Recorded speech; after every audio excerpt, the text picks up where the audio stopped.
알면 당신도 법테랑! 여러분에게 필요한 법을 한 땀 한 땀 정성스럽게 이어드리는 법테랑 MC 김현웅입니다. 반갑습니다. 들고 다니기 편한 가방으로 만들어 드릴까요? 아니면 싹 걸치는 망토로 만들어 드릴까요? 법으로 퀼트하는 여자 변호사 신희진입니다. 네, 그 가방에 그 망토에 법을 쏙쏙 넣어드리겠습니다. 빅데이터 전문가 전민기입니다. 네, 언제 코로나19가 종식될까? 이제나 저제나 기다리며 방콕 인구가 많이 늘었습니다. 쇼핑도 안방에서 하는 형편이다 보니까 취미로 뜨개질, 아까 얘기하신 퀼트 네. 하시는 분들도 늘었다고 하더라고요. 네, 이게 날씨 때문에 네. 그리고 코로나 때문에 이동이 거의 제한이 되다 보니까 네. 집에서 취미생활이 엄청 늘었다고 하는 거예요. 네. 우리 스튜디오에서도 네네. 실 대신 법으로 한 땀 한 땀 뜨개질하는 심정으로다가 유익한 네. 방송 만들고 있지 않습니까? 네. 뭐 이렇게 우리는 어쩔 수 없이 방콕을 하고 있는데 네네. 최근에 억만장자의 휴가가 화제가 됐습니다. 오, 그래요? 와, 달라도 너무 달라요. 그 영국 출신의 억만장자 70세 리처드 브랜슨 버진그룹 회장이 지난 7월에 코로나19에 안녕하고 우주여행 떠났잖아요. 부럽습니다. 세계 최초로 상업 우주 여행에 성공한 거라고 하죠. 네, 그렇습니다. 이 500명의 관중이 지켜보는 가운데 우주 여행을 떠나는 기분이 어떨까요? 야, 진짜 지구에서 두 발을 딱 떼서 우주로 뿅 하고 날아가는 그 기분이 어떨까? 이렇게 누워 있었을 거 아니에요, 처음에. 이게 아. 로켓이 이렇게 올라가니까 네. 이렇게 누워 있었는데. 리처드 브랜슨. 아우, 진짜 멋진데요. 그나저나 이 우주 여행 티켓 이거 비싸겠죠? 얼마예요? 자, 티켓 한 장이 자그마치 25만 달러. 아, 그러니까 우리 돈으로 한 2억 8천만 원 정도 되거든요. 와우. 근데 600여 장의 우주 여행 티켓이 지금 네. 벌써 예약이 다 판매가 끝났습니다. 와. 근데 이거 안전하긴 할까요? 그래서 안전하다는 걸 솔선수범해서 보여주기 위한 그러니까 본인- 퍼포먼스라고 보면 될 것 직접 같아요. 가는 거 아니에요? 네, 왜냐하면 이게 우주 여행 자체가 그 네. 잠재 수요가 240만 명. 오. 이게 돈으로 하면 2030년까지 예상되는 그 시장 규모가 30억 달러. 30억 네, 달러요? 우리 돈으로 약 3조 4천억 원이라고 하니까 사업가잖아요. 사업가에게는 정말 한마디로 블루오션인 그런 시장일 수밖에 없는 거죠. 이거는 남들은 하지도 못하는 거 아니에요? 맞아요. 아무튼 이제 조만간 우주에 주택을 마련하는 사람도 생기지 않을까라는 생각이 드는데 그럼 거기에 따로 국회가 있어야 되나요? 아니면 관련법을 또 만들어야 되나요? 이런 궁금증이 생기네요. 아, 갑자기 그런 말씀하시니까 네. 스타워즈 영화가 생각나네요. 아. 스타워즈에서는 정말 그 우주에서 국회가 있고 우주에서 또 회의를 하고 우리도 좀 오래 살고 볼 일인 것 같아요. 법태랑 나중에 한 50년 후에 우주에 살 수도 있을 것 같아요. 50년 후에?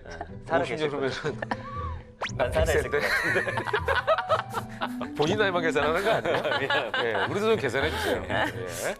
덕분에 잠시 억만장자가 된 날 우주여행을 가는 상상. 행복해지는 순간이었습니다. 자, 이 행복한 기세를 몰아서 오늘 전 팀장의 법태랑 주제가 뭔지 살펴보겠습니다. 네, 오늘 법태랑 주제는 네. 애석하게도 우주는 아니고요. 아하. 지구 위, 그것도 대한민국의 집을 갖고 사는 문제, 슬기로운 주거생활, 주택 공급에 관한 법입니다. 야, 우주에서 너무 많이 떨어졌다. 네. 땅으로 내려왔네요. 그죠? 땅 바닥까지. 예. 아주 그냥 들었다 놨다 천국과 지옥을 왔다 갔다 하는 그런 기분이 드는데요. 그래서 슬기로운 주거생활 중에서도 어떤 법이 오늘 소개가 되는 거죠? 그 한동안 그 한국토지주택공사 LH 직원들의 그 미공개 정보를 이용한 투기 의혹으로 정말 시끄러웠잖아요, 맞아요. 우리 사회가. 그래서 이런 투기 의혹 등에 대한 재발 방지 차원에서 마련된 공공주택 특별법 개정안인데요. 미공개 정보를 투기에 이용할 시 네. 처벌을 강화한 조항이 포함이 됐습니다. 그렇습니다. 말 그대로 이제 공공주택이라고 하면 다들 아시겠습니다만 사업자가 개인이 아니고 국가 또는 지방 자치단체입니다. 예, 그러니만큼 공공의 이익을 위해서 당연히 투기는 하면 안 되겠죠. 그런데 이미 처벌 조항은 있지 않았나요, 신변? 네, 있었습니다.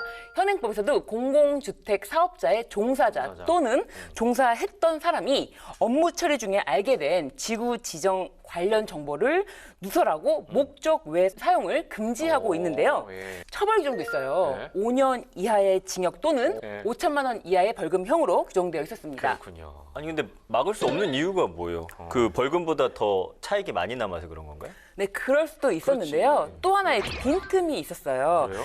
종사자로부터 정보를 제공받은 자는 네. 벌금이고 네? 징역형이고 네? 아예 규정이 적용되지 않는다는 빈틈이 있었던 것입니다. 자, 그러면은 내가 공공주택사업 종사자인데 먼 친척 누군가에게 정보를 줘서 그 친척이 불로소득을 했어. 네. 그럼 나는 처벌을 받는다 하더라도 그 친척은 처벌을 받지 않는다. 그러면은 두 사람 사이에 이면 계약이 생길 수도 있죠. 나 처벌받고 갔다 올 동안에 네가 재산 불려놔. 그 다음에는 나에게 좀 줘. 이럴 수도 있지. 네, 그래서 이 공공기관 종사자로부터 정보를 받아서 부동산을 매매한 사람 네. 또는 이것을 타인에게 제공하는 행위도 5년 이하의 징역 또는 재산상 투기 이익의 3배 내지 5배의 벌금형으로 규정을 했습니다. 오, 그러니까 그 사람도 이제는 법망을 못 빠져나가게 생겼네. 예. 그러면 이제 말씀해주신 대로 정보를 처음 네. 누설한 공공기관 그 종사자는요? 거기에 대한 처벌도 강화되는 건가요? 네, 그렇습니다. 이 주택지구 지정 등 관련 미공개 정보를 부동산 매매에 사용하거나 타인에게 누설하면 5년 이하의 징역 또는 투기 이익액의 3배 내지 5배의 벌금형에 처하도록 되어 있고요. 또한 투기 이익액 또는 회피한 손실액이 50억 원 이상일 경우에는 최대 무기징역까지 징역을 가중토록 했고요. 네, 범죄로부터 발생한 재물이나 이익은 몰수가 됩니다. 그리고 법 적용 대상도 확대했는데요. 미공개 정보를 넘겨주는 종사자의 범위를 10년 이내의 퇴직자까지 확대했습니다. 훨씬 더 엄격해지고 강화된 것입니다. 이야, 많이 엄격해졌네요. 예, 근데 듣다 보니까 좀 애매모호한 게 있습니다. 투기 이익의 3배에서 5배. 그럼 투기 이익이 얼마인지 산정하기 어려운 경우 이럴 때는 어떻게 해야죠? 네, 이런 경우에 네. 대비한 조항도 있는데요. 투기 이익을 산정하기 곤란한 경우에는 벌금 상한액을 10억 원으로 한정한다라는 과중 조항도 신설했습니다. 그렇군요. 이게 약간 좀 소 잃고 외양간 고치는 시기인 것 같기도 네, 한 게 네. 안에서 서로 쉬쉬하면 이거 알 수 있나요? 왜냐면은 끼리끼리 신고하지 않는 이상 이거 좀 막을 네. 방법이 없어 보이거든요. 그와 관련된 조항도 있습니다. 개정안에 따르면 국토교통부 장관이 매년 또는 수시로 이런 위반 행위에 대한 정기적인 실태 조사를 하고 그 결과를 수사기관에 고발할 수 있습니다. 법이 아주 강력해진 만큼 달라질 것이라고 저는 좀 예상하고 있습니다. 네네. 자, 우리 모두 슬기로운 주거 생활을 하기 위해서는 무엇보다도요, 슬기로운 법 준수 생활이 필요하지 않나, 이런 생각이 듭니다. 너도 나도 모두가 양심적으로 법을 지킨다, 법을 지켜야지라는 이런 문화가 형성이 돼야 슬기로운 주거 생활도 안정되지 않을까요? 여러분도 그렇게 생각하시죠? 자, 이제 초대 손님 모실 시간입니다. 슬기로운 주거 생활 오늘 주제에 딱 맞는 맞춤 손님은요, 바로 이분입니다. 주택임대차보호법 일부 개정 법률안 대안은 부동산 거래 신고 등에 관한 법률 일부 개정 법률안은 가결되었음을 가결되었음을 선포합니다. 선포합니다. 심각한 전세난이 수도권 아파트값 주간 상승률이 이미 지난해 연간 상승률을 넘어섰습니다.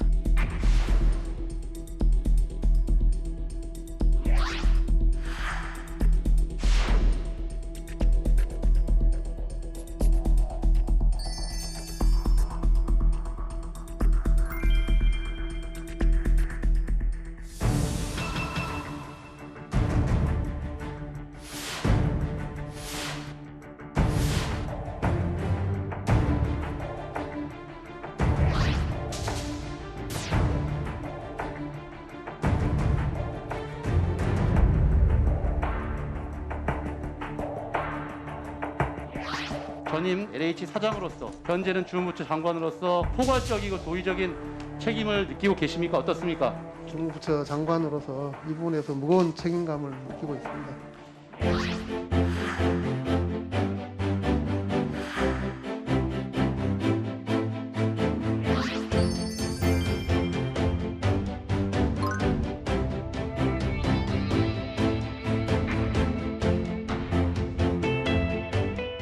우리가 대규모로 토지를 이렇게 수용을 하게 되면 네네. 상당 부분을 민간에다가 분양을 합니다. 네네. 80% 정도는 합쳐서. 공공에서 하고 20%는 민간에서 해야 된다. 토지는 우리 공공에서 소유권을 가지고 있고 건물만 분양하는 거예요. 그 대신 임대료를 매월 지급한 그런 형식으로 하게 되는 거죠. 주택 정책을 하면서 가장 어려웠던 예상하지 못했던 점이 급격한 1, 2인 가구의 증가였어요. 도심에 오피스텔이라든지 또는 숙박시설이라든지 이런 것들을 좀 매입해서 1, 2인 가구들에게 좀 공급할 수 있도록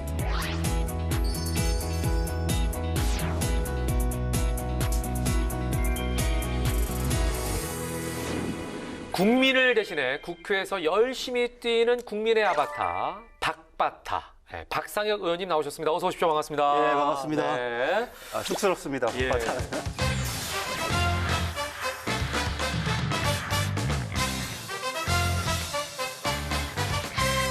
국민의 아바타가 되시기로 자청하셨습니다. 예, 그런 의미로 이제 박바타라는 이제 별명을 얻으셨는데 뭐 별명을 얻은 건 아니고요. 선거 때만 해도 다들 열심히 일한다고 얘기하잖아요. 그런데 선거 지나고 나면 뭐 언제 보였냐, 뭐 네네. 네가 한 일이 뭐냐, 뭐 이런 얘기 말씀 많이 듣는데 그런 게 아니라 그냥 초지일관에서 처음 마음대로 일하겠다. 초심을 뭐 잃지 않겠다. 그렇게 말하면 너무 진부할 것 같아서 그냥 박바타다. 박바타다. 네, 뭐 이렇게 하고 열심히 선거 운동을 했었던 것 같습니다. 그러니까요. 네. 아니 근데 진짜 열심히 그 김포시의 발전을 위해서 그러니까요. 뛰시는 분이신 네. 것 같더라고요. 제가 박 의원님은 이제 사회복지관 건립 그러니까 첫 삽들 때 네. 제가 사회를 봤고요.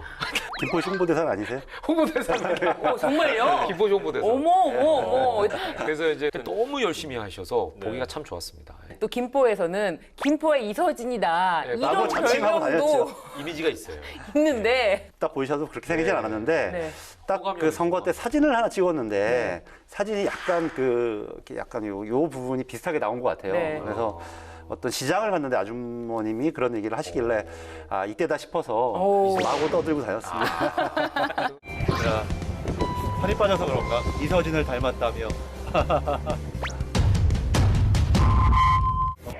유튜브 방송도 직접 하시고 그러니까. 계시는데 예. 그 이서진 배우를 이렇게 초대해서 한번 네. 저의 꿈입니다. 이게 좀 프로그램을 좀 잘 만들면 조회수가 한 10,000회 정도 나오거든요. 네. 근데 아직 10,000회 갖고는 안 돼갖고 근데 이 재미난 게임을 또 하셨더라고요. 양자택일 밸런스 게임.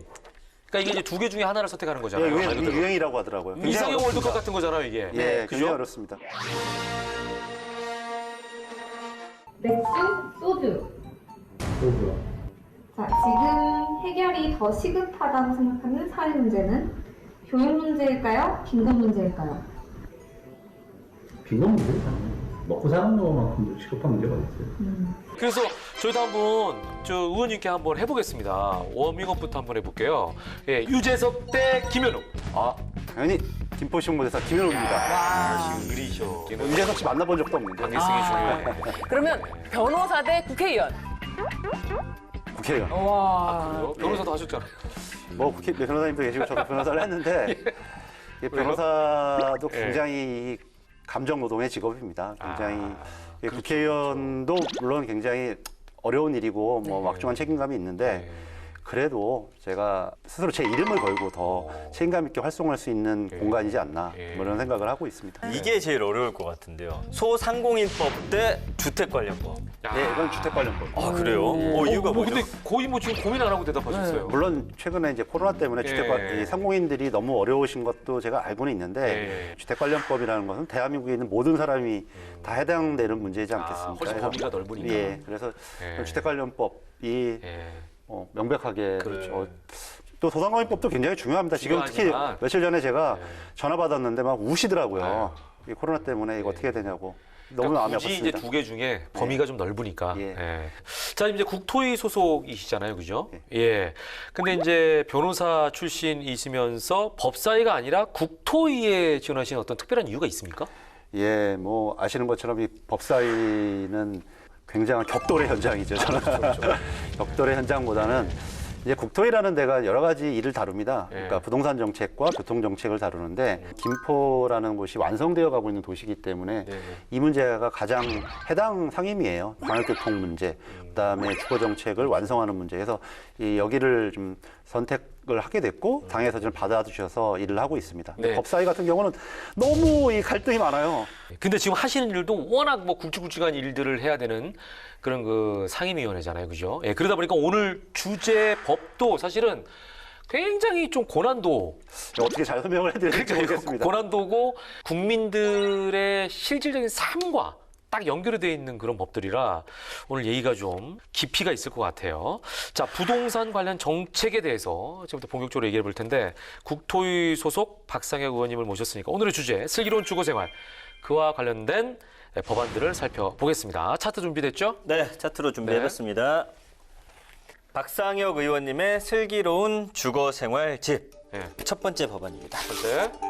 공공주택 80% 가자. 공공주택 특별법입니다. 네. 다시 이제 언급되는 것조차 좀 불편하실 수 있겠지만 한국토지주택공사 LH 사건으로 국민들 심기가 많이 좀 불편했을 텐데요. 이 사건으로 드러난 부동산 시장의 가장 큰 문제점이 뭐라고 생각하시나요? 뭐 정말 안타까운 일이었는데요. 우리나라의 대규모 아파트를 공급하는 일을 좀 생각해 보면 다 민간 건설사가 아닙니다.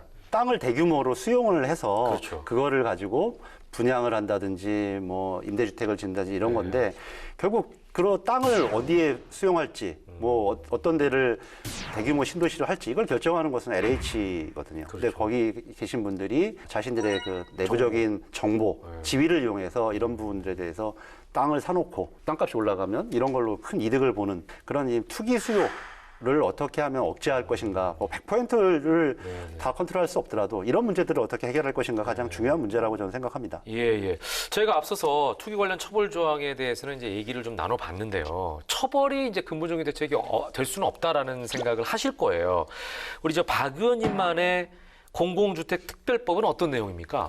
좀 전에도 이렇게 보여주셨는데 우리가 대규모로 토지를 이렇게 수용을 하게 되면 이른바 LH가 여기를 상당 부분을 민간에다가 분양을 합니다. 근데 민간에 분양하는 게 비싼 값을 분양을 해요.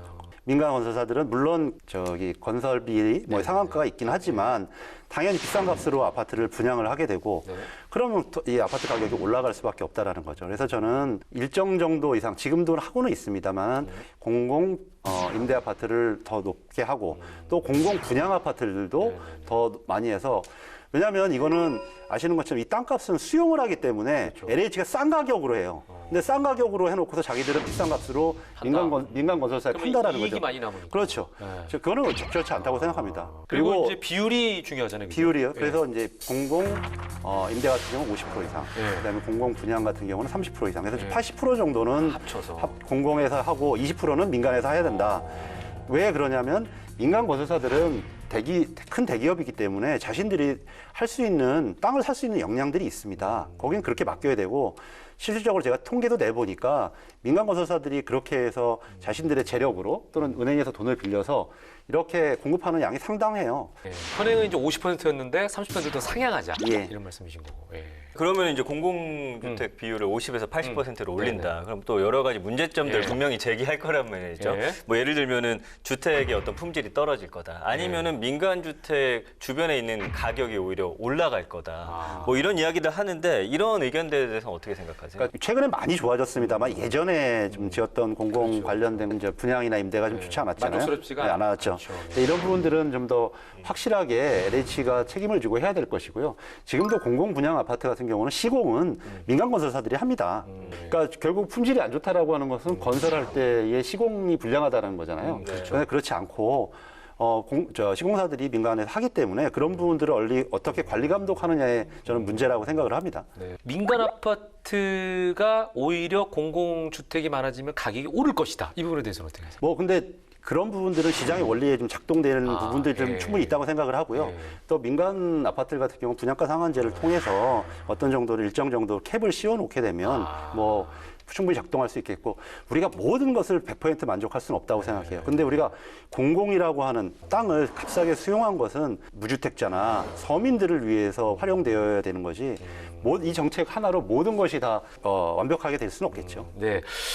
이게 이제 통과가 되려면 좀 시일이 걸리겠다라는 생각을 하고 계시죠? 어떻게 생각하십니까? 많은 의원들을 좀 이 많은 그 논란이 있을 것 같은데. 그러니까 지금보다 예. 지금 없던 것도 아니지만 이게 예. 비율을 상향하는 거잖아요. 근데 대규모 민간 건설사들이 굉장히 좀 부담을 가지실 수도 예. 있을 것 같아요. 그래서 많은 의원님들을 좀 설득해야 될 필요성도 있을 것 같습니다. 그런데 그 문제는 반드시 좀 짚고 넘어가야 돼요. LH가 땅 장사를 통해서 공공민간기업인데 거기에서 수용한 것은 거기에 투자될 수 있도록 해야 됩니다. 네.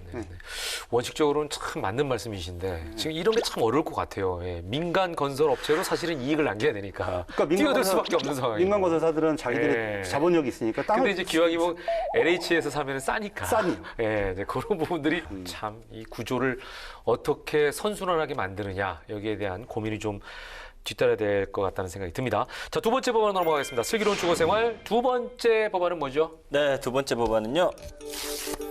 공공성을 확보하라. 토지 임대부 기본주택법입니다. 근데 좀 말이 어렵네요. 토지 임대부. 이 내용부터 좀 설명해 주셔야 될 것 같아요. 토지는 국가나 지방자치단체나 공공의 뭐 우리 LH라든지 GH라고 하는데 그다음에 서울은 SH라고 이런 데가 소유권을 가지고 있고 건물만 분양하는 거예요. 그럼 가격이 굉장히 낮아지겠죠. 그렇죠. 그러면 낮아지면 그 대신 임대료를 매월 지급한 그런 형식으로 하게 되는 거죠. 그러니까 아파트 같은 유형의 공동주택은 분양과 임대 두 가지 공급 방식이 있는데 이 분양 방식은 토지, 건물 모두를 분양하는 것으로 아는데 이런 공급 방식에는 좀 문제가 있다 이렇게 보시는 건가요? 지금까지는 너무 획일적이었어요. 땅값하고 건물값하고 같이 사다 보니까 굉장히 비싼 값으로 우리 국민들이 아파트를 소유하게 될 수밖에 없기 때문에 그런 방식을 좀 다양화하자는 취지입니다. 지금 이제 등기부 등본을 보면 아파트에 사시는 분들도 사실은 그 전체 땅에서의 자기 그 토지 지분율이 얼마인지가 표시가 돼 있거든요. 그렇습니다. 예. 근데 그거는 아니고 토지는 주지 않고 건물만 이제 그리고 이제 토지에 대한 데서 임차료를 그런 낸다. 개념이네요. 예, 이해가 이제 쏙 됐습니다. 자, 그렇다면 이제 문제는 주택을 공급받을 수 있는 자격 요건이 어떻게 되느냐라는 거죠. 이것은 당연히 무주택자, 우리 서민들을 위한 거고 1세대 1주택에 한해서 이런 분들이 이렇게 분양받을 수 있도록 해서 공공에서 이 수용한 땅에 대해서는 최대한 우리가 주거복지 차원에서 이런 분들에게 우선적으로 돌아가야 된다라는 생각입니다. 우리가 100% 정도가 넘었어요, 자가 보급률이. 그렇죠. 예. 그런데도 불구하고 실제로 50% 반 정도만 자기 아파트를 갖고 있지 않습니까? 그러니까 그만큼 여러 사람들이 다수의 아파트를 갖고 있다는 거기 때문에 이런 문제들을 빨리 해결해야 됩니다. 그 결국에는 또 이제 투기 세력이 문제거든요. 근데 이 법안이 통과가 되면은 어떻게 투기 세력을 좀 막을 수 있는 건가요? 왜냐면 법안이 나올 때마다 사실은 투기 세력들은 또 다른 방법으로서 투기를 하곤 하는데 아주 지능적이거든요. 그러니까요. 뭐 이런 저희들의 의도와를 넘어서는 원래 그런 투기 세력들의 교묘함이 있죠. 근데 의무 기간을 10년 이상 가지고 있고 그다음에 최대한 50년까지 거주하게 돼서 그리고 나중에 이걸 공공에다 대입할 수 있도록 하게 되면 이런 투기 세력들의 어떤 여러 가지 교묘한 방법들을 좀 회피해 나갈 수 있지 않을까. 저희 이렇게 생각을 하고 있습니다. 그러니까 실거주를 10년 이상 해야 되고 예. 또 거주할 분들만 사고 팔고 할 수 있는 방식이니까. 그렇죠. 예. 그리고 어떻게 보면 마지막에는 맞겠다는 공공에 거죠. 다시 환매. 다시 이제 뭐 GH나 SH나 LH에다 판다는 팔고. 거죠. 예. 그러면 이제 거기서 다시 그런 아파트로 다시 재임대하고. 예, 알겠습니다. 자, 슬기로운 주거생활 세 번째 법안으로 넘어가 보겠습니다. 네, 세 번째 법안은요.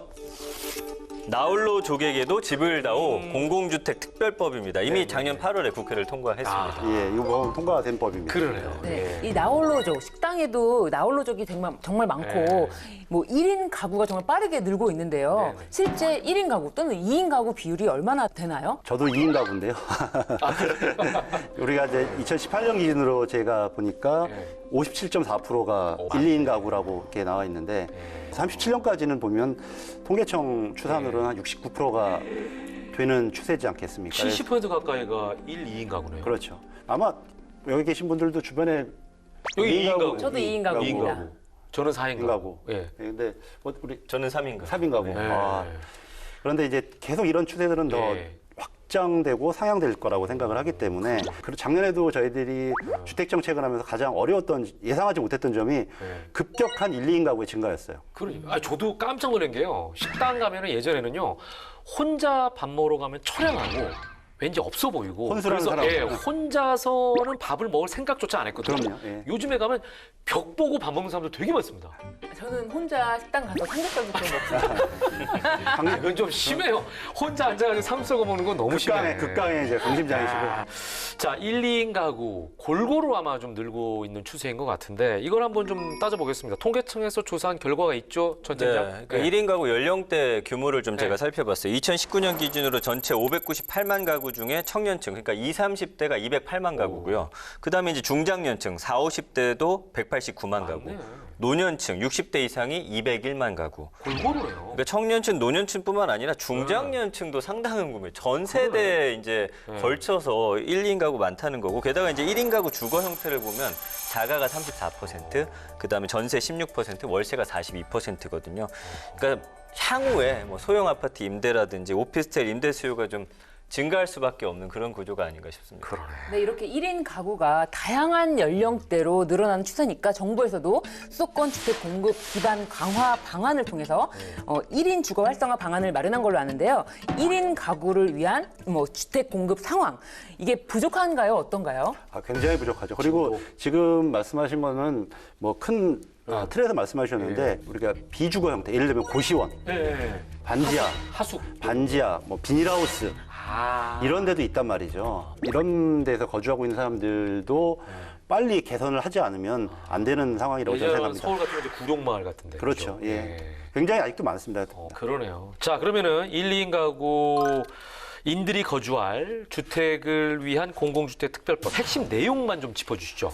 도심에 오피스텔이라든지 또는 숙박시설이라든지 이런 것들을 좀 매입해서 잘 개선해가지고 1, 2인 가구들에게 좀 공급할 수 있도록 대상을 좀 확대하는 그런 것이고 또 민간에서 이런 것들을 공급하게 될 경우에는 공공처럼 한 세대당 0.3대로 완화해서 민간에서도 좀 많이 공급이 나올 수 있도록 그런 것이 좀 핵심 내용입니다. 얼마 전에 처음 나갔을 때만 해도 무슨 숙박시설을 호텔 우리나라가 이게 맞냐 뭐 이래가지고 작년에 굉장히 시끄러워. 호텔을 국가에서 매입해가지고 한다고 했을 때. 모텔 같은 거 맞냐 해서 굉장히 시끄러웠는데 맞아요. 그게 이제 성북구에 있는 모 대학교 근처에 있는 것이었어요. 근데 굉장히 좀 만족스럽고 이게 잘 되고 있어요. 굉장히 젊은 사람들이 만족스럽게 하고. 그러니까 원래 있는 형태로 들어가는 게 아니라 약간 리모델링 하는 거네요, 그죠? 그리고 거기에 뭐 공동 주방이라든지 그런 걸 마련하고 하고 여러 가지 형태의 커뮤니티 시설을 마련하면 굉장히 젊은 층들이 많이 이용할 수 있는 특히 1, 2인 가구들이 이용할 수 있는 형태라고 저는 생각합니다. 이 얘기하면 옛날 사람이라는 게 티가 나긴 하겠습니다만 소호처럼. 예, 그렇죠. 소호. 그러니까 서로 오피스텔을 갖고 있고 공유하는 공간을 가지고 있는 것처럼 주거 형태도 그렇게 가면 충분히 갈 수가 있는 거죠. 숙박이라든지 오피스텔이 위치가 도심에 위치하고 있다는 점입니다. 우리가 보통 공공에서 개발하는 것들은 안타까운 게 좀 외곽이라든지 어려운 데가 많은데 이렇게 도심에 있기 때문에 젊은 세대들이 쉽게 대중교통을 이용해서 자기 주거 여건에 맞는 곳을 찾을 수가 있습니다. 요즘 진짜 주거가 굉장히 핫 이슈 같아요. 그래서 텔레비전 프로그램 보면은 주거에 관련된 프로그램이 굉장히 많거든요. 맞아요. 오죽하면 구해서 홈즈가 있고. 그러니까요. 그래서 집 주거 형태도 굉장히 다양하고 지금 말씀하신 것처럼 도심에서 필요한 또 공급 수요가 필요하거든요. 그런 것이 부족했는데 그런 문제도 해결할 수 있도록 하신다니까 좀 많이 기대가 되고 있어요. 갑자기 아파트를 짓거나 이렇게 하는 데는 굉장히 오랜 시간이 걸리고 다양한 민원이 발생할 수가 있거든요. 근데 도심의 여러 가지 유휴시설들을 활용하게 되면 훨씬 더 빠른 시간 내에 해결할 수 있겠습니다. 근데 이제 제가 좀 걱정이 많은 성격이거든요. 아까 이제 얘기 듣다 보니까 민간 참여, 민간 사업자들이 또 참여를 하더라고요. 이렇게 되면 또 뭐 이런저런 공공주택 짓는다고 혜택 받은 다음에 뭐 공공주택 사업자하고 맺은 약정을 뭐 어긴다든지 약간 또 이렇게 하지 않을까 좀 걱정합니다. 약간 편법을 쓴다든지. 가장 완화된 혜택이 주차장 뭐 이런 완화 요건의 완화인데 이런 약정을 어기게 되면 3년 이하의 징역 또는 1억 원 이하의 벌금을 부과할 수 있도록 좀 되어 있고요. 그다음에 완공이 되면 2개월 이내에 바로 공공의 매도하도록 그렇게 해놨습니다. 그래서 그런 점들을 악용하지 않도록 최대한 앞으로 이런 것들 잘 지켜나가야 되겠죠. 그러니까 지금 말씀하신 대로 사실 민간 건설업자들이 가장 고민을 갖고 있는 부분이 이제 주차장이거든요. 사실 주차장을 꼭 구비를 해야 되기 때문에. 맞아요. 제가 서울시에서 있을 때 해봤는데 역세권 청년주택이라는 걸 해봤습니다. 그러니까 그렇죠. 지하철역 300m 안에 안에 있는. 있는. 그래서 많은 업계 분들이 찾아왔는데 뭐 잘된 점도 있고 부족한 면들도 있습니다. 근데 가장 핵심적인 게 주차장 문제였는데 바로 옆에 있으니까. 그러니까 굉장히 좀 완화를 해주더라도 그런 분들에게는 더 젊은 층들이 이용할 수 있도록 좀 가능하게 된다. 그러네요. 청년주택도 굉장히 활성화돼가지고 역마다 많이 만들어져 있더라고요. 그게 300m 이내에 900%에서 1100%까지. 어떻게 이렇게 잘 알아요? 제가 관심이 한 채 가지고 계세요? 관심이 있어가지고 아니, 진짜로 그 중에 30%는 기부 체납하고 70%는 8년 동안 임대해야 되는 그런 법. 요건을 정확하게 뭔가 제가 서울시청에 가가지고 예. 그 관련된 팀장님하고 미팅을 한 적이 있어요. 내용을 들어봤더니 내용이 쭉 있더라고요. 조금 아쉬운 점도 있어요. 그러니까요. 임차료가 좀 너무 높습니다. 근데 워낙 그 위치가 좋으니까. 그러니까 너무 핫한 지역이라. 네. 제가 보기엔 서울시 같은 경우, 서울시 안에는 뭐 대중교통이 워낙 잘 되어 있어서 그런 데를 잘 이용하면 1, 2인 가구를 위한 여러 가지 공간들을 다양하게 공급할 수 있을 거라고 생각합니다. 청년주택은 또 지어야 되잖아요. 있는 거를 활용하는 게 네. 오히려 현실적일 수 있다 이런 생각이 드네요. 실제로 앞으로 특히 숙박시설 같은 경우는 굉장히 이제 많이 나올 가능성이 높죠. 아, 예, 그러네요. 예. 자, 이렇게 해서 세 가지 법안에 대해서 우리 박 의원님과 함께 살펴봤습니다. 모쪼록 늘어나는 1, 2인 가구도 집 걱정 없이 살 수 있는 효과가 잘 나타났으면 좋겠다라는 바람을 가져봅니다. 의원님께서는 앞으로도 국민들의 슬기로운 주거 생활을 위해서 더 열심히 뛰시는 거죠. 계속 국토위에 계시는 건가요? 아니면 열심히 다른 데로 뛰겠습니다. 또 옮길 생각이 있으신가요? 뭐 바라건대 계속 있고 싶습니다. 그러니까 국토위에 계시면 계속 이거를 좀 하셔야 되는 거예요. 예, 뭐 그런 측면도 있고 또 지역에서도 여러 가지로 아직 해결해야 될 문제도 있고 저런 부동산 문제, 주거 문제 이런 부분들을 2년만 하고 가기에는 너무 짧고 우리가 좀 문제점이 그겁니다. 2년마다 옮기게 돼 있잖아요. 그래서 전문성을 축적하는데 좀 한계가 있습니다. 근데 이제 제가 느끼기 옆에서 보니까 일이 딱 주어지면 굉장히 전력 질주하시는 스타일 같거든요. 그 좀 지치신 적 없습니까? 국회의원으로서? 예, 지친 적도 있죠.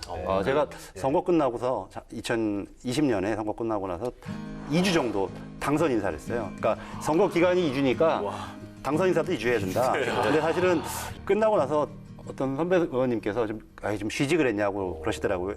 그래도 뭐 앞으로 쉴 날 많은데요. 그랬더니 하시는 말씀이 쉴 시간 없을 거다. 실제로 또 의정 활동을 제가 해보니까 진짜로? 바로 임기가 시작하니까 또 계속 뭐 전력 질주해야 되는 시간입니다. 뭐 슬럼프도 오기도 하고 뭐 그러는데요. 주변에 지역에 있는 분들하고 막걸리 한잔 하면서 이제 한 사람이었습니다. 2인이기 때문에 이러면서 저도 뭐 그런 슬럼프 극복하고 있습니다. 그러니까요. 이게 전력 질주를 어떻게 계속합니까? 지치죠. 그럴 때마다 조금 리프레시 할 수 있는 그런 방법들을 가지시는 게 중요할 것 같습니다. 예. 그 선배 의원님들의 조언도 많이 받아보셨을 것 같은데 혹시 롤모델이 있으신지 궁금하고요. 그리고 앞으로 어떤 의원으로 활동하실 것인지 계획도 좀 말씀 부탁드릴게요. 얼마 전에도 이제 국회 오셨었는데요. 임채정 국회의장님이라고 17대 때 임채정 의장님을 오랫동안 모셨습니다.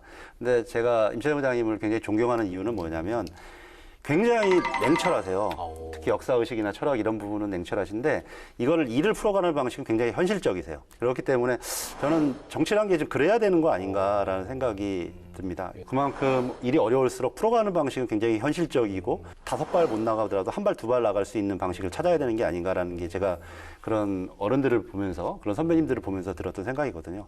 저도 앞으로 정치하면서 그런 정치의 모습들을 찾아가는 것 하나 하고요. 두 번째로 대화와 타협이 정치의 본령이라고 저는 생각을 합니다. 그래서 그런 부분들을 할 수 있도록 여야 의원들하고 허심탄회하게 얘기할 수 있는 거예요. 그러려면 빨리 이제 코로나도 끝나서 소주도 한잔 하면서 이렇게 좀 그런 시간들이 있어야 되는데 말로만 해서는 또 안 풀어지는 게 있잖아요. 빨리 정치의 본령, 대화, 타협을 이뤄나갈 수 있는데도 제가 최선을 다하도록 하겠습니다. 네네네. 자, 오늘 이렇게 법태랑에 나와주셨는데 편안하셨어요? 어떠셨어요? 굉장히 편안하고요. 그죠? 우리 세 분의 우리 패널과 우리 진행자분께서 굉장히 이게 좀 시청률이 높지 않을까 생각합니다. 저희가 뭐 깃털처럼 가볍지 않습니까, 분위기가? 굉장히 뭐 일사천리로 자주 불러주시죠. 다음에 또 뭐만 이렇게 발휘하시고 하면 또 저희가 또 모셔가지고 거기에 대한 얘기들을 뭐 얼마든지 들을 수 있는 기한들이 있으니까 자주 불러주시면 제가 더 좋은 법안 만들어서 찾아뵙도록 하겠습니다. 아무쪼록 건강하시고요. 가을이 곧 올 텐데. 그러면 이제 코로나19도 가겠죠. 저의 바람처럼.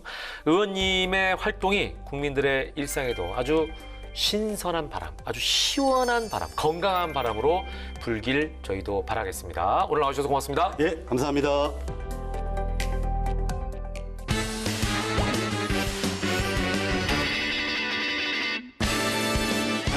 알다가도 모르겠고 모르다가도 알 것 같은 법 때문에 속 터지는 분들의 속을 시원하게 해드리는 시간 궁금할 법 하지. 네.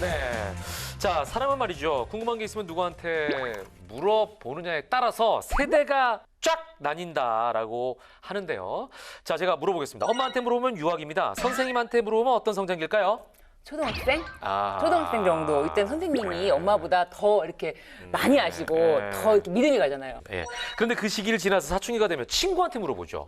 이때는 엄마 아빠는 적이에요. 맞아요. 그때부터는 친구한테 모든 걸 다 배우게 됩니다. 그렇습니다. 전 팀장도 사춘기 때 친구한테 많은 걸 배웠나요? 아니면은 스스로 깨달았나요? 아니면은 아니요. 그때도 착한 아들이었나요? 저는 그렇게 착하지 않았고 친구들한테 다 배웠습니다. 이성을 사귀는 법, 네, 야, 손 잡는 순박한 법. 얼굴로 신변은요? 네.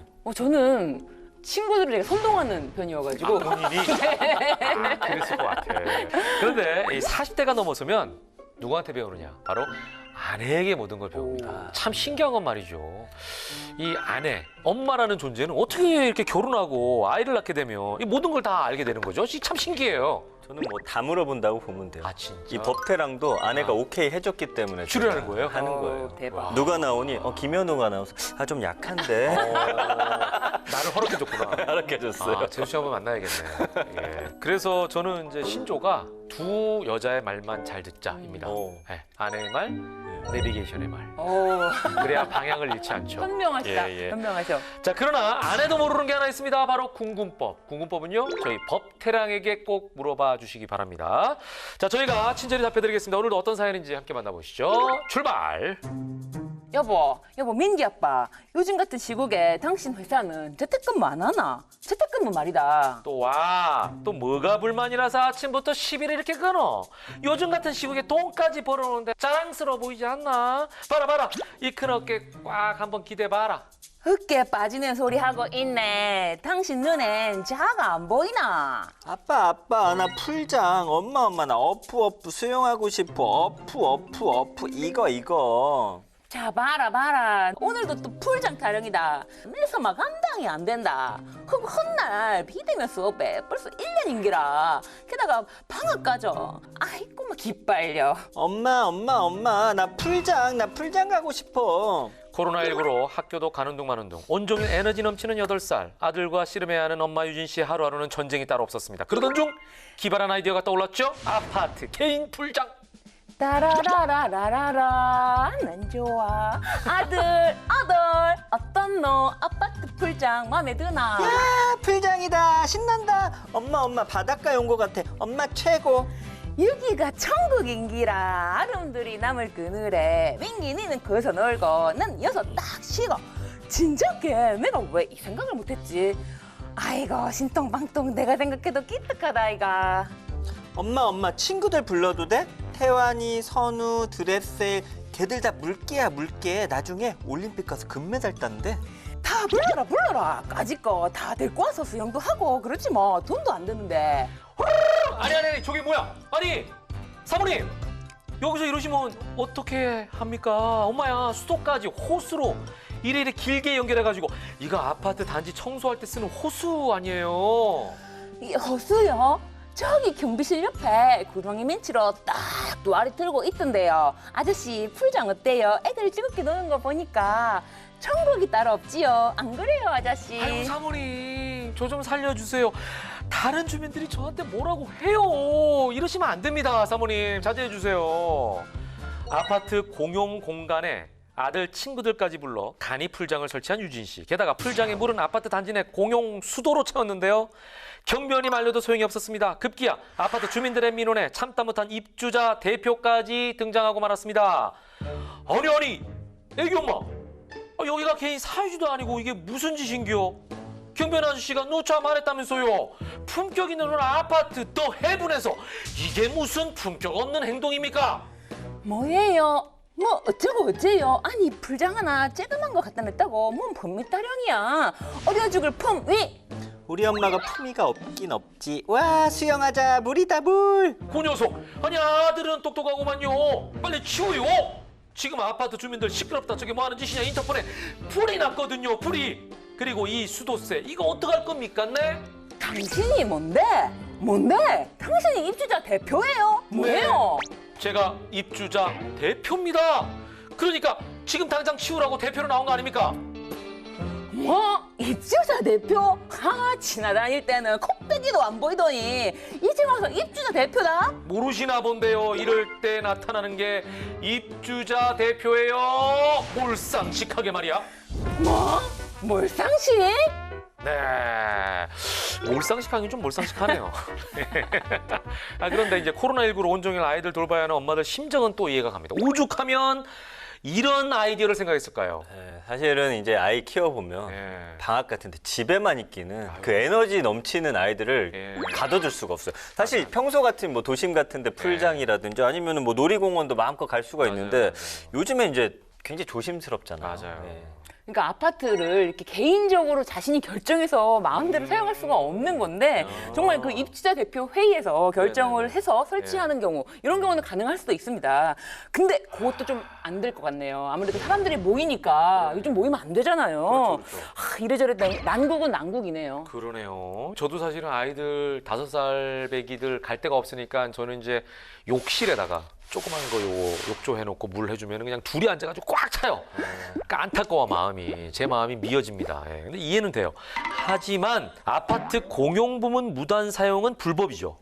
맞습니다. 이게 개인 공간으로 점유 또는 사용하는 행위는 불법입니다. 이 공동주택관리법은 아파트 등 공동주택을 사업계획 이외에 다른 용도로 사용하는 것을 불법으로 규정하고 있는데요. 게다가 이제 입주민들의 통행이 이루어지는 아파트 공용 부분에 수영장 등을 설치하기 위해서 입주자 대표회의의 동의를 얻어서 또는 대통령령에 따른 규정을 준수해서 뭐 시장, 군수, 구청장 등의 신고까지 해야 되는데요. 이런 거 다 무시하고 그냥 떡하니 내 맘대로 해놓으면 이건 불법입니다. 야, 근데 뭐 수영장 하나 설치했다고 대통령령까지 등장을 하네요. 근데 이런 경우에 이제 사업 계획에 따른 용도의 다른 어떤 용도로 공동주택을 사용할 경우에 처벌도 받게 되는 건가요? 네, 그렇습니다. 1년 이하의 징역 또는 1,000만 원 이하의 벌금형에 처해지도록 규정하고 있는데요. 이 해당 법에 따른 명령이나 처분을 위반한 경우 원상복구 또는 그 밖의 조치를 취하질 수도 있습니다. 그렇군요. 예. 그런데 이렇게 아파트 공원 쉼터는 이제 눈에 딱 띄는 장소잖아요. 근데 갑자기 이런 생각이 들었어요. 이런 데 말고 아파트 복도나 계단 이런 데는 안 보이잖아요. 네. 그죠? 예, 여기에 뭔가를 설치해도 문제의 소지가 될 수 있나요? 예를 들면 거기를 본인들이 뭐 물건을 놓는다든지 이런 창고 같은 걸로 활용할 분도 계시잖아요. 자전거도 놓고 막. 네, 이거 생활용품들 뭐 이런 경우를 놓는 거 정도는 이웃 간의 양해를 구하는 정도의 수준인 경우에는 할 수 있겠지만 이 공동주택관리법 이 법에는 사실은 그렇게 무단으로 배타적으로 점유하는 것은 안 된다라고 규정하고 있고요. 아파트 말고 이 집합건물법에도 유사한 조항이 있는데요. 사실 대법원 판례까지 나온 사건이 있습니다. 이거는 상가 건물이었는데요. 이 상가 건물에 골프장을 운영하는 사람이 이 공용 부분까지 다 점유해서 그 부분을 자신의 영업을 위한 공간으로 사용한 거예요. 그런 경우 많이 있어요. 카페 같은 경우도 여름 같은 경우에 더우니까 그 앞에 있는 부분에다가 그 탁자나 테이블 같은 거 놔두고 의자 놓고 해가지고 활용하는 경우 있거든요. 근데 잠시 아니면은 그게 양해가 된다거나 이렇게 하면 되는데 그걸 아예 영구적으로 자신이 배타적으로 점유하는 공간으로 만드니까 이 집합 건물 관리단에서 뭐 치워달라라고 하는데도 안 치우니까 결국 소송까지 갔고 소송을 통해서 원상복구 또는 부당 이득까지 이동안 여기 혼자 점유한 것에 대한 이득 이런 이득까지 전부 다 반환해라라는 대법원 판결까지 났습니다. 그렇군요. 네. 꼭 뭐 법원까지 가야 되나 뭐 이런 생각도 들긴 한데 이거 법 규정이나 공동주택의 자치 규역이라는 게 있잖아요, 그죠? 네. 근데 여기 이제 강제는 건 좀 약할 것 같은데 이걸 말해서 안 지키게 되면 이런 경우는 어떻게 돼요?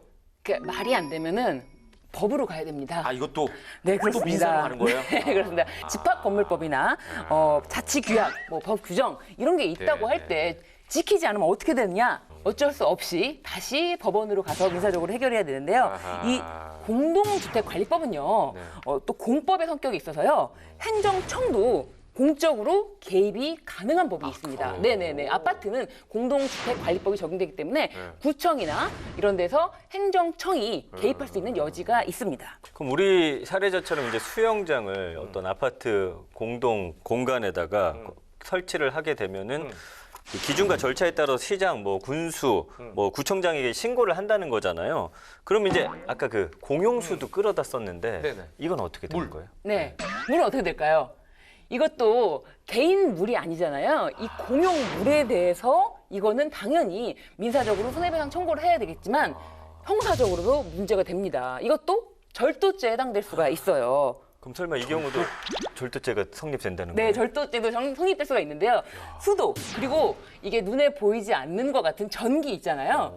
이 무형의 자원도 이것도 절도죄의 객체가 됩니다. 우리 형법은요, 유체물이라고 하는데 관리할 수 있는 자연력, 동력 이런 것도 재물로 간주하고 있기 때문에 유체물과 함께 전기까지도 다른 사람의 물건 아니면 공용 물건을 나 혼자 배타적으로 썼다. 이런 경우에는 절도죄에 해당될 수가 있습니다. 그렇군요. 네. 하기는 이제 수도, 전기 뭐 이런 거 같이 쓰는 거에 대해서는 우리가 보면은 공동수도세, 공동전기세라는 항목으로 따로 나오잖아요. 네. 그러다 보니까 이제 이런 거 같은 경우에도 수영장 물값이 공동으로 이제 배분돼서 나올 텐데 이러면은 전 주민이 조금씩 손해 보는 경우가 되는 거 아니에요? 그렇죠. 예. 근데 한 번이야 서로 이제 합의해서 눈 감아줄 수 있는데 이런 경우가 여러 번 일어난다면 이건 네. 어떻게 되나요? 한 번이야 뭐 아유 그래, 그래 아이, 됐어. 그리고 네. 말겠지만 네. 여러 번 이용하면은 그거 감당할 수 없을 거 아니에요. 그렇죠. 그렇기 때문에 당연히 그 소스에 해당하는 만큼은 민사적으로 배상을 해야 되는 거고요. 네. 절도죄는